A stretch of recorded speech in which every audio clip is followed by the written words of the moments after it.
na mali pala. Ang mali? Sa isip ko na ayoko na ulitin yun. Kasi nung nag-announce na ng grade, yung pinakamatalinong babae sa amin doon, nalamangan ko siya. Damn, sumobra. Walang naniniwala. Nasobrahan ka lang. Oo, parang, una rin. Naniniwala. Ito pang mali ko. Ito ang mali ko. Before nung test, niyayabang ko sa kanila yung kodigo ko. Ay. What? Kunento ko, ito yung kodigo ko. Kayo.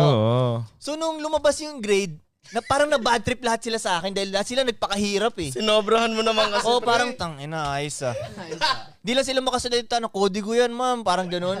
Nakukonsensya tuloy ako dahil Yung energy, no? nararamdaman ko na na-unfairan yung mga kaklase ko. Buong room, no?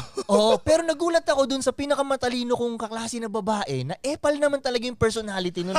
Siya yung ine-expect ko na mag-snitch. Nagulat ako pag tayo niya. Hindi, bakit ba? Matalino naman talaga yan si